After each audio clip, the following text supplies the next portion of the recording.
All right, welcome back, everybody. We are on our fourth episode of the YoungPro podcast. I'm here with my co-host Dustin Kupka, and we are interviewing Stacey Johnson. Aloha! She bought her first house at 22 years old. She's been investing for 3 years, has completed 7 deals, and is in the middle of 3 rehab projects right now. She's hoping to make $180K on one of them, and we're super excited to hear her story.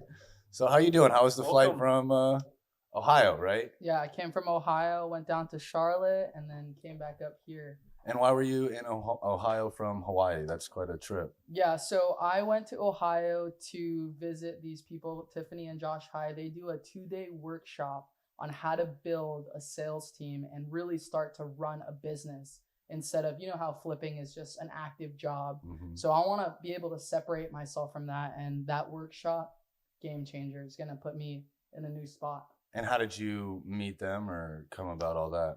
Social media, man.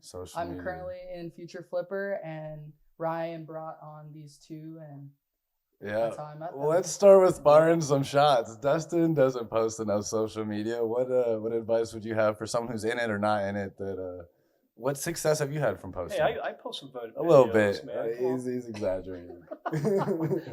I would say, as far as if you're getting started, focus on what you can be consistent with. So if that is just once a week, once a month, do it and put your heart and soul into that, because being consistent is really difficult. I started off posting like one every 3 months. So now I post every day, but I have somebody else running that operation. So you got to start somewhere. You post a lot on Facebook though, right? Yeah, Facebook's my main go-to.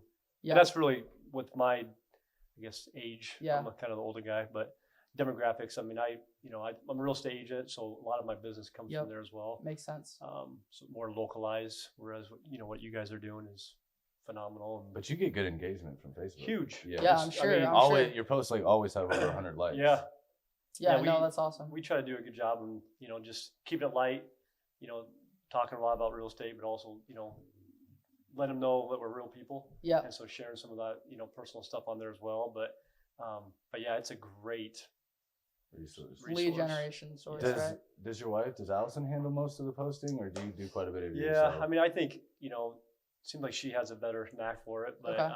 But yeah, I try to get on there and post. And, but yeah, she pretty much, she's a real estate agent as well, but she pretty much runs that part of it. Okay. I'll send her videos and then she kind of runs with it. But I love the fact that I know before we started here, you were talking about, you have a team that does all that editing. Yeah. That is awesome. That's amazing. That is like a game changer, I have a feeling. I mean, just the time savings. Yeah, it's a lot of time. So I did not want to edit anymore. So how do you, maybe just your story, yeah. Yeah, how okay, so like a guy like me, like same way, I don't have time. I know it's important, but who would help me with something like that? Like how did you go about finding this team that's kind of helping run that whole part of your business? Right. So this is all very recent. So I had a content manager starting in the beginning of March, and we had batched a whole month of content in the month before that, and she was posting throughout March. She was a referral from pretty much doing all of the real estate investors in Hawaii. And so you know how that is. Like, I want my own personal brand, right? So the guy that does my editing now, I have an editor, and he's actually my connect group leader in my church. So he runs the young entrepreneur small group. And so, or him and his wife. And so we already walked through life together, and it was cool that they do all the editing for my church as well, the creative directors of the church. And so, man, just perfect person to come up and we can build together. We're just about the same age. And so now they do all the editing. And then I just hired a girl in the Philippines to do the posting and the engagement and all that stuff. I go live on Instagram every single week, which I'm going to do today as well. And she creates all of those posts, all the flyers, and posts them. And the cool thing is my background is engineering, and I quit that engineering job to pursue all of this and do freelance and work on my own schedule.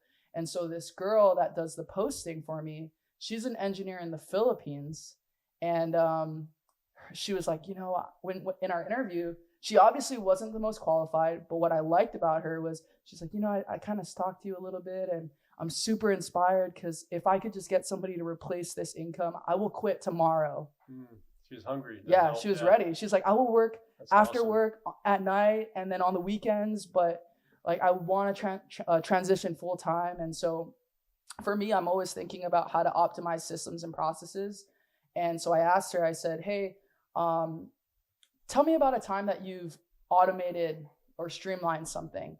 And she told me about the nuances of that. And I'm just like, I'm done. Like, you're hired.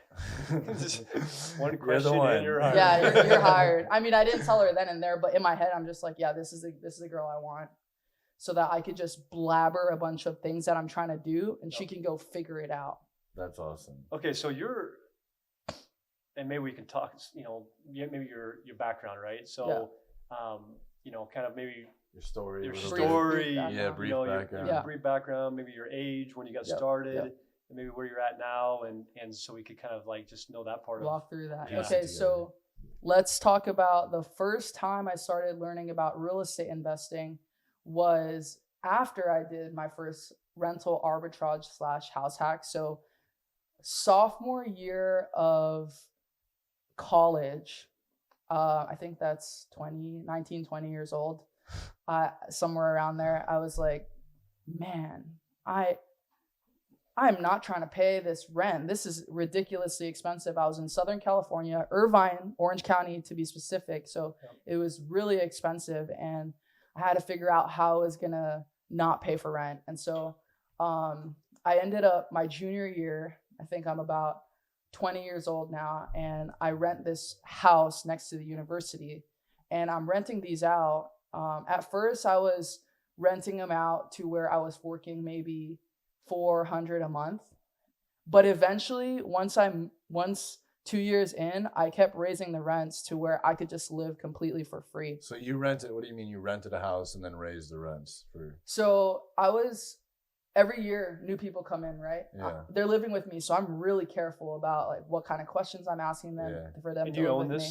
No, it was a rental. Yeah, so you're renting rooms in your rental. Correct. So it was a house hack. Right. It lived in one, and then the other master bedroom, I put 3 people in there, and it was $600 per bed in that master bed, like small 12 by 10 room. And downstairs was a den. I put a closet in there, like just a little hanging one. And I called it 1 bed, 1 bath for the downstairs bathroom. And I rented that one out, I think was an additional $1,200. So I was making just that exact $3,000 that it cost. And so I was just living there for free. It's awesome. Yeah. And so that was That was your first house hack. Yeah, that was my first house hack. I didn't know what I was doing. I didn't even know that was real estate investing, right? Yeah. Like that's like something you could do. Right. So you really, up that point, you really never thought, hey, real estate's my go-to. I didn't know at the time. I just wanted to save some money. That's crazy. Yeah. So at the time, I was studying mechanical engineering, and not because I wanted to do it long term, but because I knew that it could fund my lifestyle that I wanted to have. And so easily in college, I figured out that I didn't want to stare at a desk all day or like sit at a computer all day. And so I started doing a bunch of different stuff to figure out like what I like. I was interning for a general contractor while doing a research project where I analyzed like California's capacity to meet 100% renewable energy. I'm like coding on this computer, writing this paper and whatnot. And then at the same time I did that, I also started UC Irvine's solar race car team. We designed and built a solar race car, or I started that team to design and build a solar race car to go across America, like a 1-passenger vehicle, completely powered by the sun, 2,500 miles. And so throughout that whole experience, I realized I'm really good at this like managing team thing. I love engineering, but I don't want to do it. I just want to be in charge of it. And so I knew that if I went to go be a real mechanical engineer, there was no way I was going to be able to run a project until like 20 years from now. And at that point, I'd probably be capped out at about $200,000 a year. It's like, there's no way I'm going to do that. So I started reading a little book called Rich Dad Poor Dad. Oh, okay. Little purple book. You guys read that one too? Yeah. Duh, of course. That's how everyone gets started, right? Literally everyone gets started. Yeah. So, and I was like, okay, top 1% real estate. Got it. So I'm just check. I'm like, I'm in. Yep. So after college, I got an offer to start managing these big construction projects, and I knew I wasn't going to go into mechanical engineering, so I just went straight to the construction side. And I remember the first day I walk onto this job site and I look at this little me, I'm probably 21 years old. I look at this building that we're building ground up, 133 million, and I'm like, this is easy. I'm going to own something like this someday. Like, I'm going to build something like this one day. And so from then, a light bulb clicked in me that I need to start getting my feet wet. So maybe about 8-9 months of learning, started going to meetups, and it clicked in my head that in California, in order for me to, I didn't know about this like buying with none of your own money thing before, right? Yeah. I had about 30,000 saved up from just like not paying for rent and being really frugal and just saving. I was telling him, I saved my money since I was in 3rd grade. Just like all my birthday money. I was like, no way. I'm going to save that for, I got to figure something out with that, you know? And I worked since I could work and saved all of that as well. And so I bought my first mobile home at 22 years old. That's crazy. In Huntington Beach. It costed $12,000, I think. And then I put another like $13K into it. So you're all in at 25. But get this, the lot rent itself was like $2,100 a month.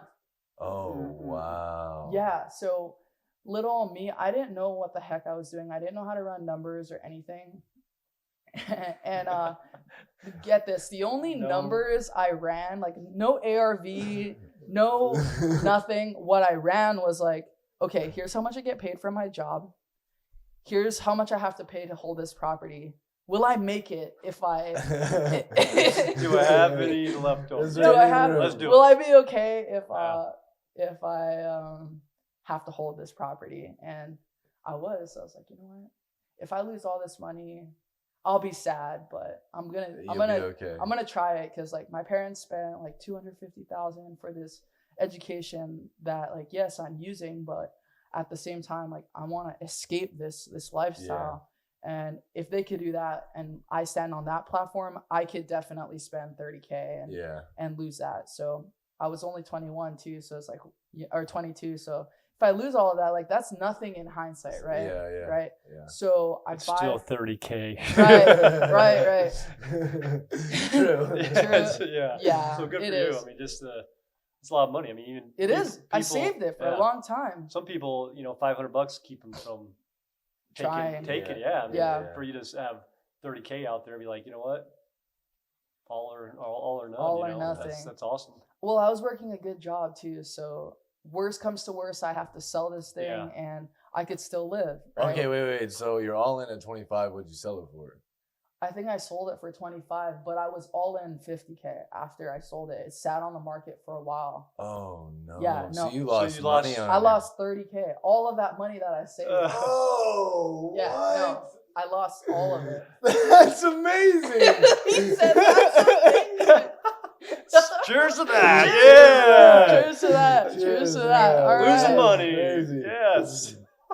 Okay, but I took a step back, right? And I'm like kind of crying a little bit, but at the same time, I'm like, okay, what the heck did I do wrong here? I mean, there was just so many mistakes, but the number one thing was that I didn't have somebody to walk me through what that looked like. Okay. So I contact the best mobile home guy in the nation.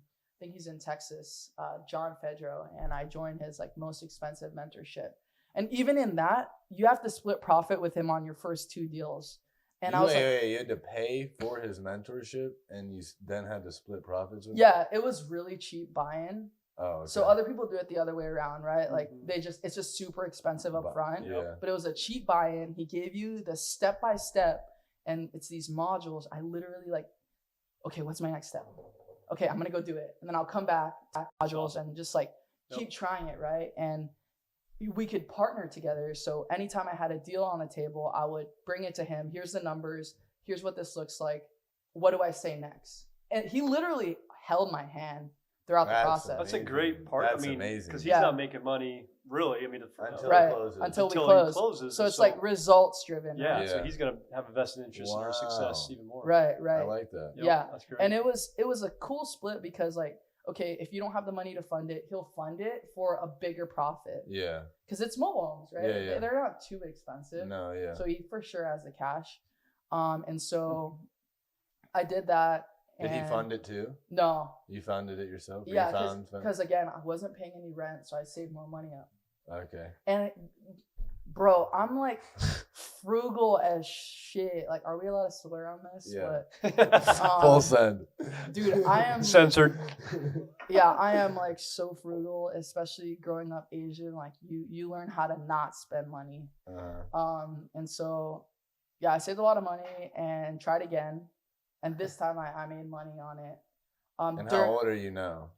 I think I was 23 now. So you're 23 then. About to turn 24 when I buy my second one.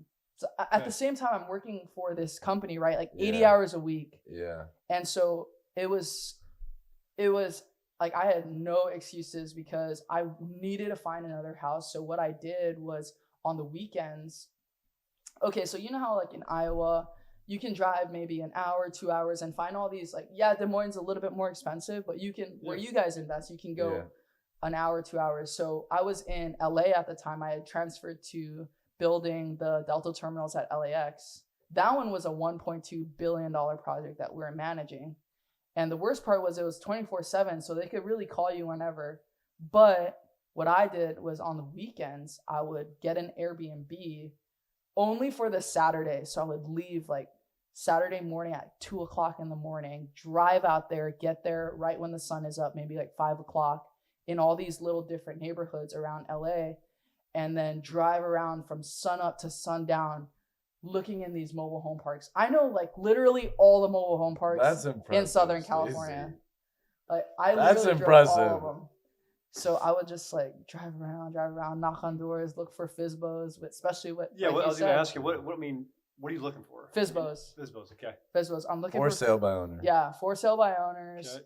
Especially the ones where they handwrite their number, right? Oh, I see what you did there. The red sign for sale by owners. Yep. Yeah, the handwritten ones. Yeah.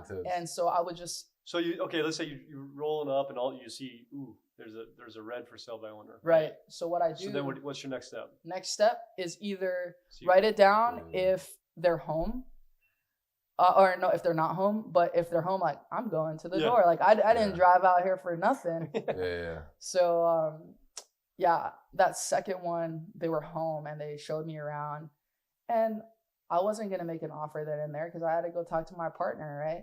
So I went back, talked to my partner, and the partner in Texas. Yeah, yep. my mentor. Okay. So you knock on the door. Hey, I'm Stacey. I want to buy your house. I noticed you have this for sale by owner sign here. Like, are you guys looking to sell? Is it okay if I check it out? Got to know what they were up to, and they were trying to move to a different city, but buy a house this time. Yep. And they were I think they were looking for close to like $15,000. And so we went back and forth, and I ended up buying it for $7,500. Wow. Yeah. And I know I asked that question, like, what do you say? Because I'm always like, I mean, it seems like you go in there, you start opening up your mouth, and something comes out, and But there's a lot of people, I think, that get so hung up on those little details, like a script. Like a script, like you got to have everything, perfectly laid out, like exactly what A plus B. No, like that's not how they're a human, right? They're not a robot. You're not going to be able to calculate what their response is going to be. Right. Yeah. You just open your mouth and. Okay. All right. So I need to know how you got to doing deals in Hawaii. Okay. You're talking about deals that cost less than $50K, and now you're doing $1 million. Yeah, $15K to $1 million deals. Yeah. So I end up during the middle of that, I finally finished that project, and I'm like, yes, my business is finally starting to go. I'm so excited for what's to come. And I get this call from my mom, and she's like, hey, I got some bad news. I'm like, oh man, dude, what's going on? She tells me she has cancer, breast cancer. And so I'm like, there's no way I'm going to stay out here. Like, I'm going to go home. I got to be home with my mom. So I go back home. Luckily, the company transfers me. And man, they didn't even give me a break to like transition. They just put me full force in there, right? So I go to Hawaii. I move there, and I'm working for this company still 80 hours a week. And I remember like 2 weeks in, I'm just asking myself, like, why am I doing this? I came home to be with my mom. And I can't even be there. Even on the weekends, like they're still calling, texting me. And yeah, so I had to figure out like what I was gonna do. And so I remember super weird, okay, like I don't really cry, but for some reason, one day at work, I'm bawling my eyes out and I have no idea why. And so I go to the car and I look myself in the window and I'm like, dude, what are you doing? Like, pick yourself up right now. Like, you can't be doing this at work. And I find the strength to go back in. And luckily my boss was a girl at the time. And I'm just like, Allie, I don't know what's going on right now. I think I need to go home. And she's like, you're under a lot of pressure right now. Like, you came here to be with your mom and all this stuff. You haven't taken a break in the last year. Go take a hiatus, like 2 weeks, go. I'm like, okay, sure, fine. And so that first week, I'm just doing nothing. I'm like, just trying to empty my brain out, hang out with my mom, whatever.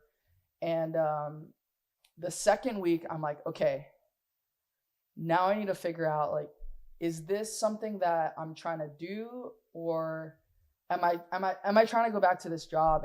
And so I did this prayer and I was like, God, if I'm not supposed to go back to that job, give me a sign in this next week. I'm going to put my head down, start calling some of my leads in California and try to make this a full-time gig and show me something. Thursday comes of that week and I wholesale this deal. Now, it's not like this crazy wholesale, but it's like a $1,500 wholesale. And I'm like, okay, I got to go. Like, I got to quit. And so Monday comes to go back to work. And I remember planning in my head, okay, I'm going to at least, I just took this 2-week hiatus. I'm going to at least wait till Wednesday or Friday. I remember waking up on Monday and I just feel this like huge weight on my shoulders. And I was like, there's no way I can survive this whole week. I just have to tell them. And so Monday comes and yeah, just trying to tell them was very difficult. I remember going upstairs, standing outside of her door, and I walked back downstairs. I was like, not time yet. Nope, not time yet. I did no work that day, right? I'm just literally staring at the wall. And eventually I was just like, okay, you just got to go. And so I told her, I'm like, hey, I just have way too much on my plate right now. I came here to be with my mom and I need to do that. I need to be able to take her to her chemo treatments and whatnot. And so I took a huge leap of faith. At the time, I was living right on the beach because I never spoiled myself ever, right? And I was like, okay, I'm coming home for 6 months. I thought I was going to be home for 6 months and then go back. And so I got this sweet place on the beach and I was like, dude, this is like the most I've ever paid for rent ever. Yeah. But it put me in a bind. You're getting free rent over here. Yeah, right? It put me in a bind because I quit my job. Right. And I'm like, okay, shoot, I got to figure this out. By the act of God, and my house ends up getting on fire because this isn't a good neighborhood. Someone lights this thing on fire. It's cutting my my lease short. And I was like, okay, yeah, I got to get out of here, right? Like, it was the craziest thing ever, Ethan. Like, okay, where were you on the night? Dude, I was in the house. Oh. I'm in the house. It's pure daylight. And this guy this isn't a nice beach. This is like in the ghetto. Yeah. But I was like, dude, this is my own little beach house. Like, I didn't give a shit. I was like, this is awesome. Because I'd be like on the phones getting beaten by sellers. And I'm like, man, this hurts. I'm going to go jump in the water really quick and come back and talk to sellers again. So. Okay, so you got out of your lease because your house caught on fire. You got the sign from God. You did the wholesale. and my now- house catches on fire while I'm trying to build this new real estate adventure that I Yeah. go into. And I wasn't going to make the same mistake that I did not getting a mentor, right? Yeah. So I found Yeah. Ryan on Social social media. media. I joined this course the day I resigned to quit. And yeah, just like went headfirst into that. So you were living in Cali when you joined his thing? No, I was back home. Okay. And even at this moment, I ended up partnering with this lady in California for about 6 months. So in that, I was flying back and forth between California and Hawaii for another 6 months before I realized that, like, dude, I can just do this on my own in Hawaii. In Hawaii. Yeah, in Hawaii, and stop flying back and forth, because I'm never going to be able to get settled down if I am just like flying all over the place. Okay. So right, now, Ethan? yeah. So how long after you lived in Hawaii did you do your first deal? So I did a wholesale with her. But that was in Cali though, right? No, in Hawaii. That was in Hawaii. After I quit, this wholesale was probably maybe 3 or 4 months after, but that one was a $55,000 wholesale, and so I was like, holy shit! Like, That was your cut?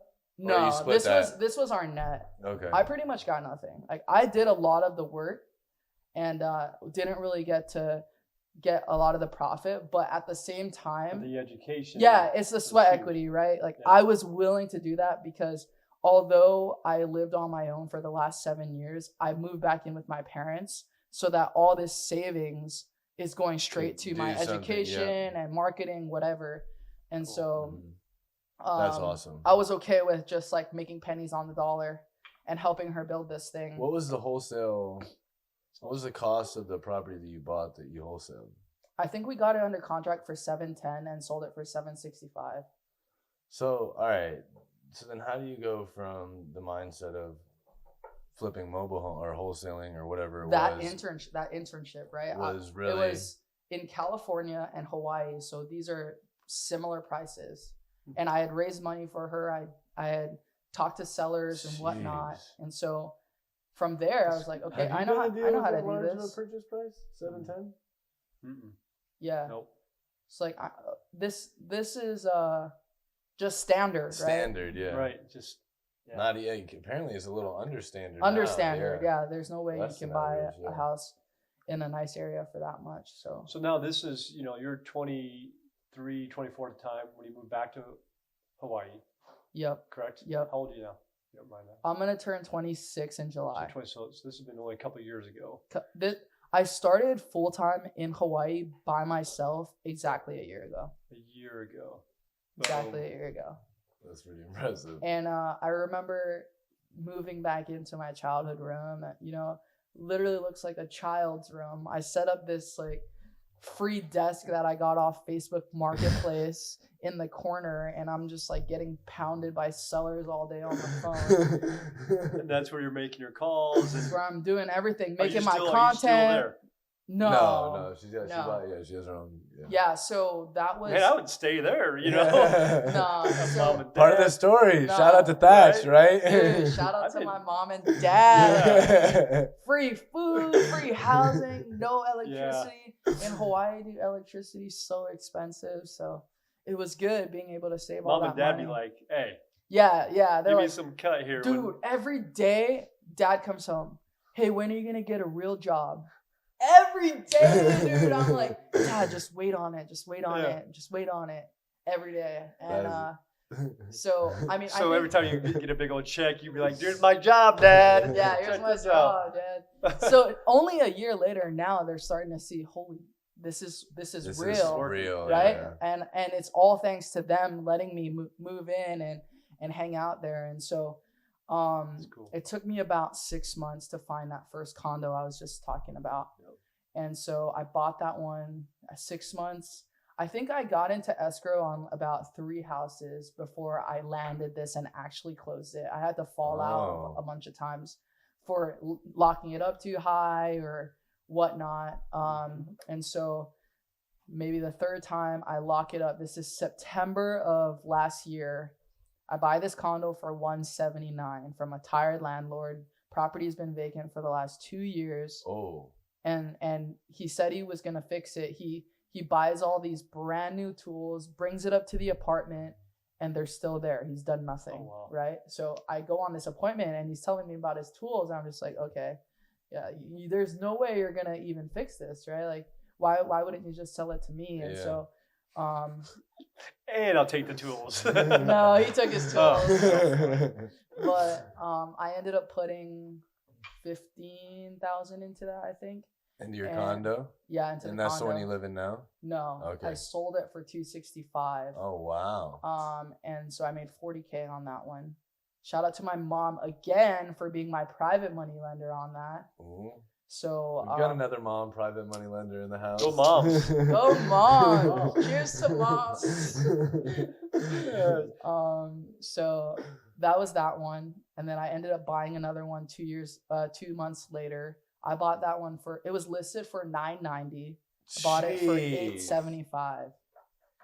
And so that one I'm adding about 800 square feet on that one, turning the downstairs carport to a studio, and then adding this full like master suite in the back. That's pretty cool. So that one will sell for 440, 1.4 probably. Jeez. But that rehab is like 225, 250. So it sounds like you're kind of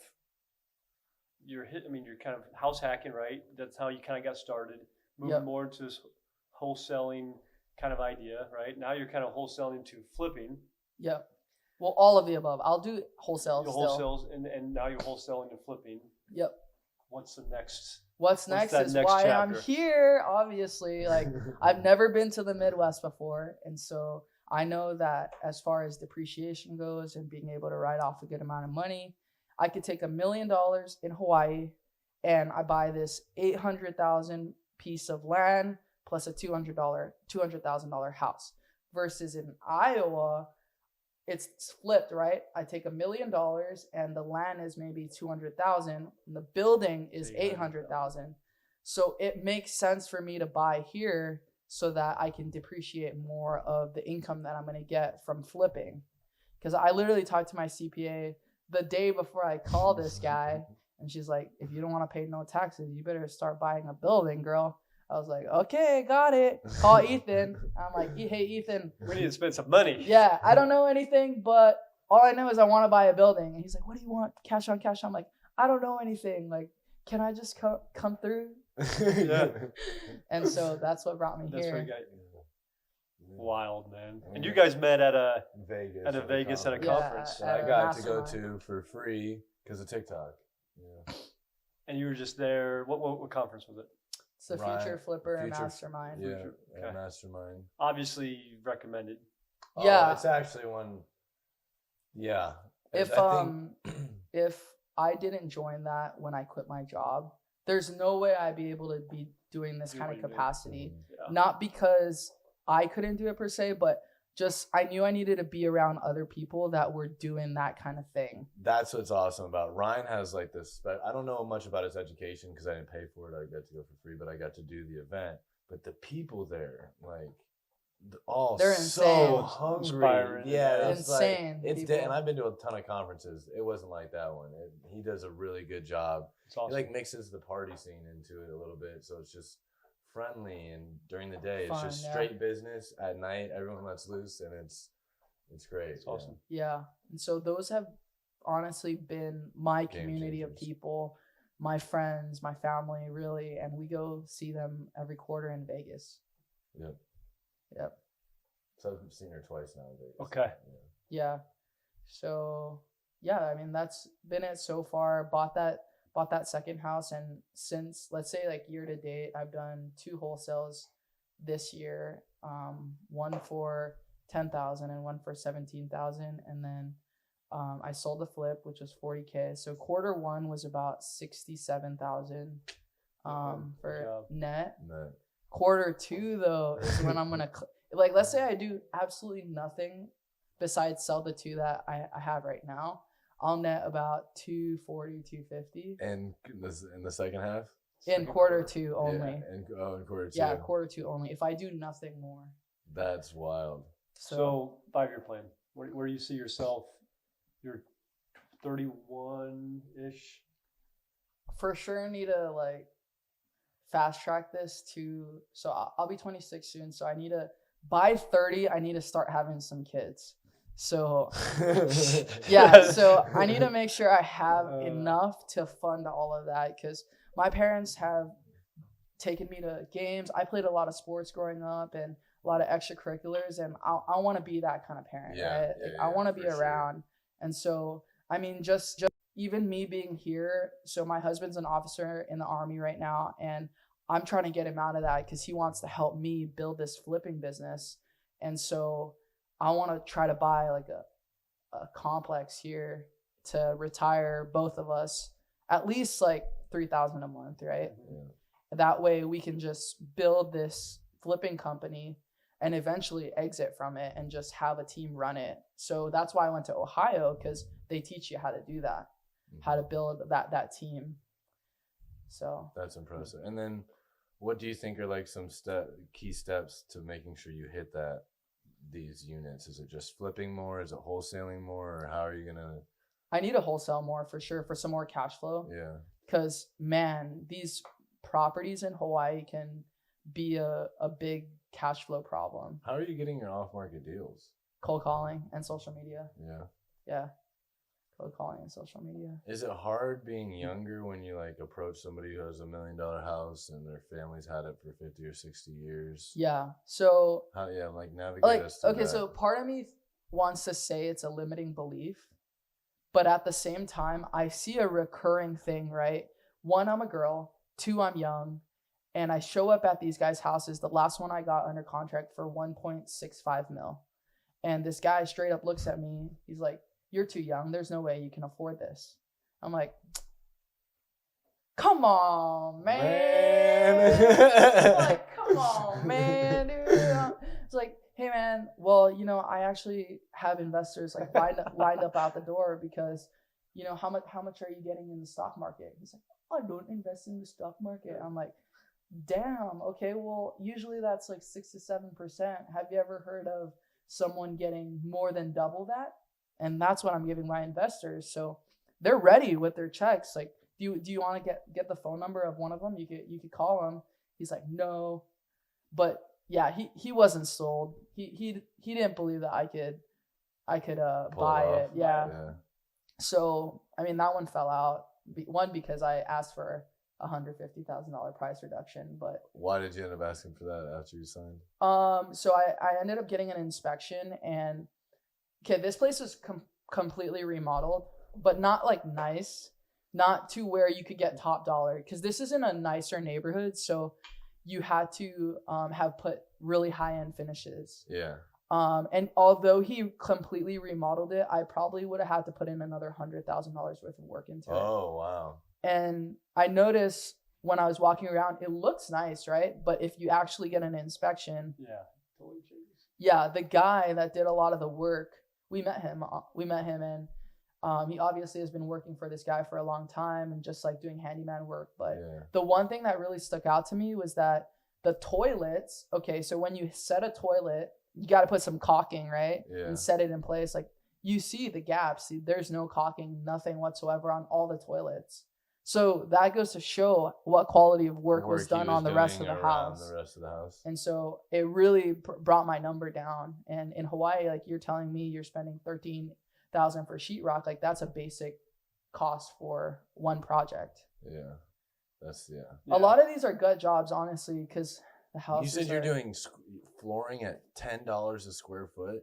Just about, because like the flooring itself is like $4 or $5, and then labor is about the same. Yeah. Jeez. I mean, it's expensive to live there, so these guys got to make a living. Yeah, exactly. And how'd you go about like finding your team of contractors? That's still a work in progress. So yeah, it's still a work in progress. I think right now the guy who's doing my project, that's going to be my biggest deal to date. I like him a lot. But yeah, contractors, they come and go. All right. And so I guess that leads me to what's the thing you're kind of most struggling with right now, or that if you could tweak and you're self-aware, like where are you lacking? So I think for me, yes, my background's in construction, but I don't want to manage any of that. So what I've been doing lately is partnering with other investors in Hawaii that have that whole operation down. And in Hawaii, the spreads are big enough to where you can do that and split the profit and be okay.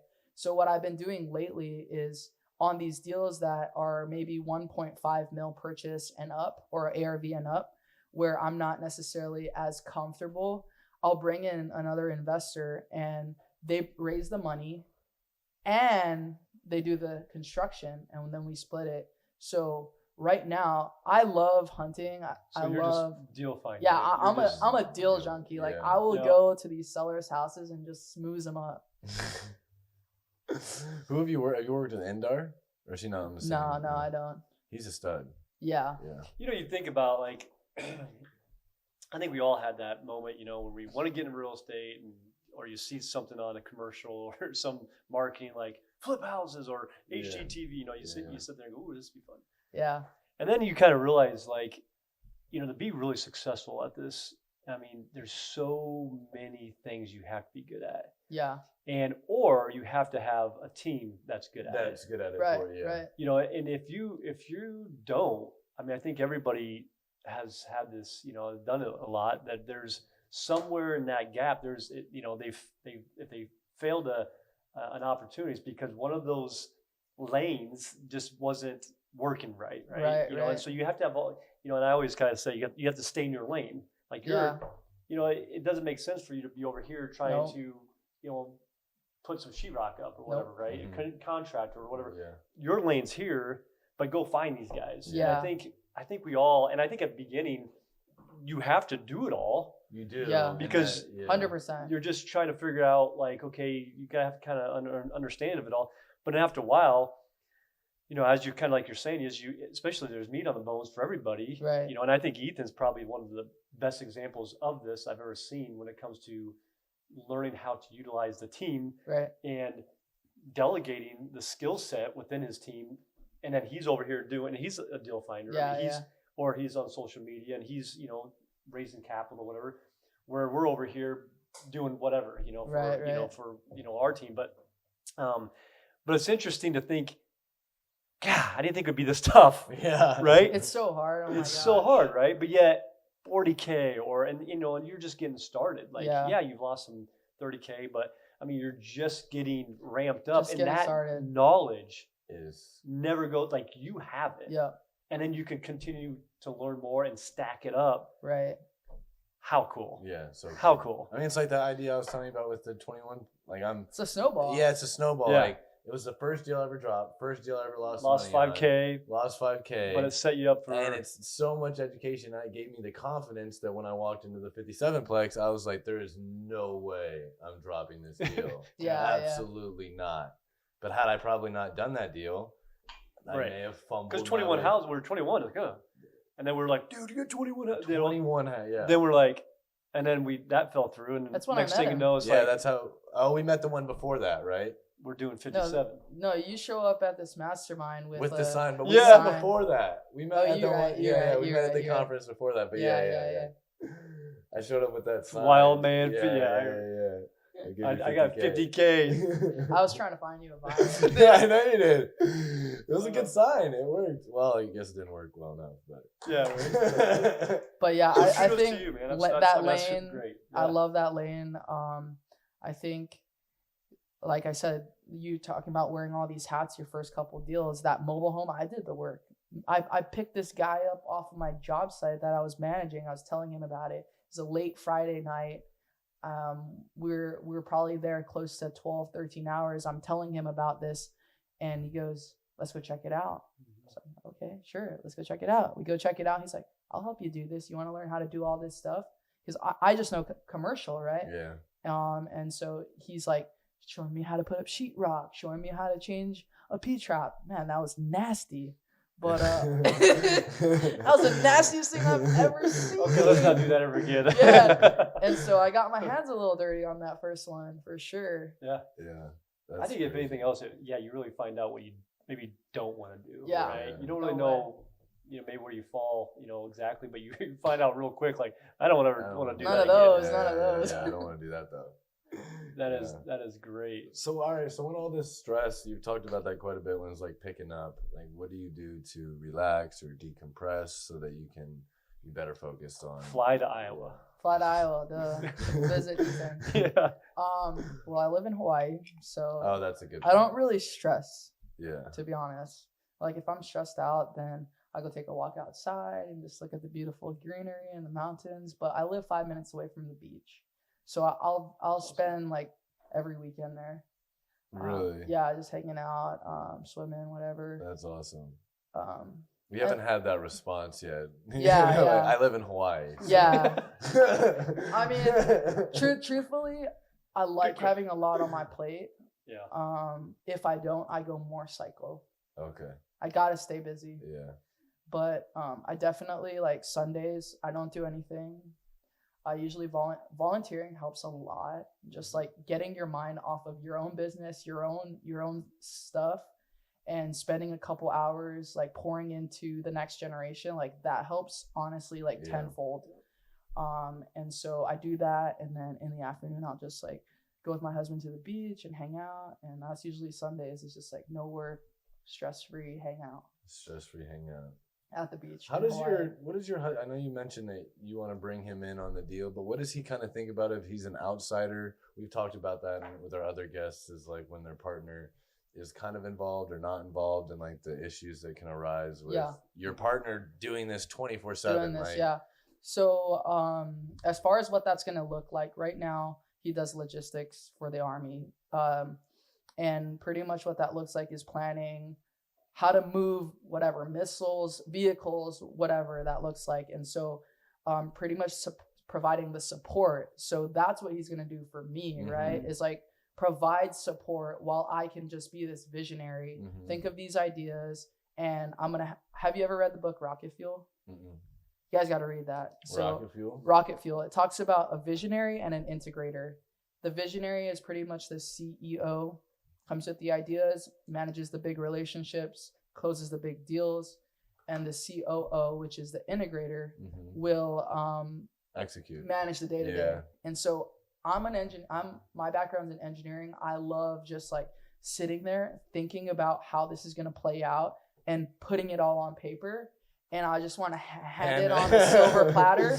Hey, take this and run with it and figure it out. And don't come back to me until this is done, or you tried it a couple times and you literally cannot figure it out. That's amazing. So he's really good at that, and like managing people. That's all he does all day. And so I think the biggest thing working with your spouse is, well, obviously number one is being able to, go on date nights and really draw that line. Yeah. So I think that's really going to be Sundays. So when you do us. guys go on date nights, is that's you're not touching your phone? We're not. No, of course not. Really? Okay. Yeah, that was like the first date we had. That was like set in stone.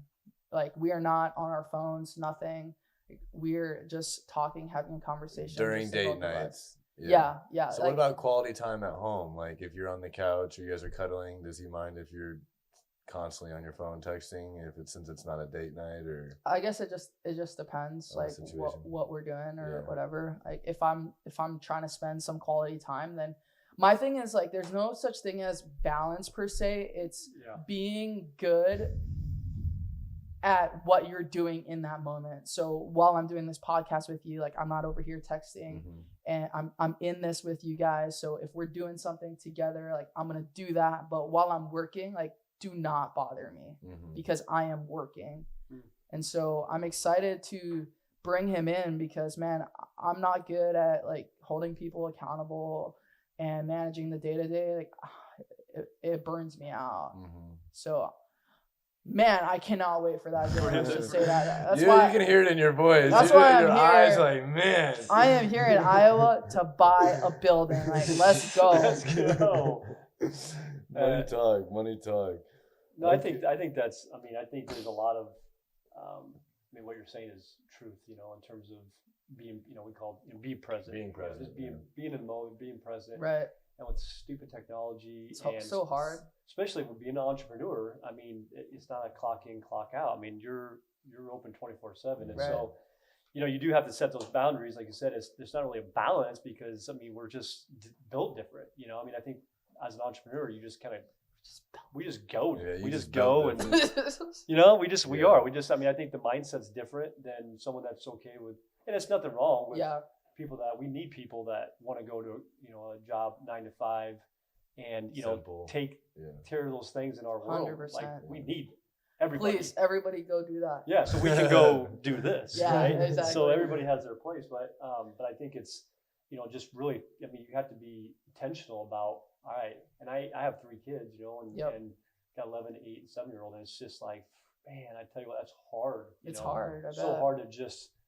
Because especially with selling real estate or whatever, you got locked deals in, and you're just phones ringing, and man, you're just sitting there looking at you know that's a client that's potentially needs something, needs you. and you're all in, right? I mean, we 100% customer satisfaction. I mean, so we're just like we're all in with our We're clients. On the side texting. Yeah. You see, that's something I struggle with. Like, it's Depends we're how better at it. urgent. It depends how urgent. No, I get But, I think we've been selling real estate for a while, and I think it's setting the expectations. setting the expectation with the people that are around you, that you care about, that you're in business with. Right. I think is huge. Yeah. Letting them know, like when I sit down with my clients, like, hey, here's the deal. I got a family. Yep.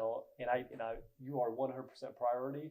However, they're more a priority. Yeah. Because I mean, I'm doing this for them. So Some people will respect that. and I'm like, Those are the people you want to work exactly. with. And you say, hey, I got this going on at night, but here's what I'm going to do for you, and you just say, but I will do this, and Right. kick everyone else's butt that maybe don't have, that maybe kids or whatever, but Yeah. I'm going to excel and just look it right in the eye. Are you good with that? And they usually yeah.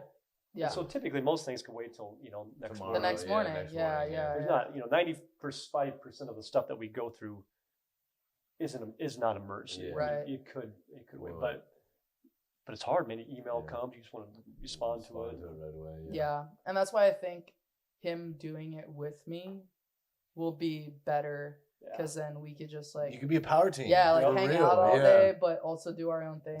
Yeah. Stay That's in our so lanes. nice. That's so nice. You'll love it. We're kind of wrapping up with Yep. time, but before we go, what's of all the deals or life or whatever you want to point this at, what's the biggest accomplishment you're most proud about? Honestly, I would probably just say just that first deal, even though I lost all my money from it. Wow. Because if I didn't just put myself in that mindset that it was okay to do that, then I would still be stuck learning from a book. Taking action is what I always tell people, hey, figure out what's your next step. Don't look at everything else down the line because you're just going to be paralyzed. Mm-hmm. For me, it was to buy a house, and maybe that was a bad deal, but I bought one, and I was You like, did it. okay, Yeah. now I know what escrow looks like, whatever. But yeah, I would say my biggest accomplishment is just jumping into real estate because that's the hardest part. One deal will change your life. Yeah. But obviously, number wise per se, honestly, I would say as far as actually accomplishing something, not just saying that, but maybe being consistent on social media, because that will pay off dividends. People don't realize how much money you're losing when you are not present online. Yeah. And if one person is in your market and everybody else isn't, and you're the small dog, I promise you're going to surpass them 10x. Yeah. So speaking of that, I know you're on TikTok. I saw Yeah. some of your videos. So where's I know couple of these people, right? We're live right now. Yeah, we're Right, going right there on live, that. yeah. We got like Two lives. 7 Yeah. phones there. It seems like. So shout out to your Shout out fans, to right? the TikTok. TikTok. So where else can they reach you? TikTok. So I'm a big believer of being omnipresent. So TikTok, YouTube, Facebook, Instagram. Best place to reach me is definitely Instagram. Yeah, me too. And then yeah, just like pretty much everywhere. And shout out to, if you guys want free real estate investing content, very specifically the Future Flipper YouTube channel. I create content for them too. And man, you could just get gems on there. Yeah, they really do. They Gems do on give you gems, Yeah. Future Flipper, hit it up. All right. Well, hey, really appreciate it. Thank you so much for joining us for our 4th episode. Thank you. It was a great time, and please tune in to the next episode. So we'll see you guys next time.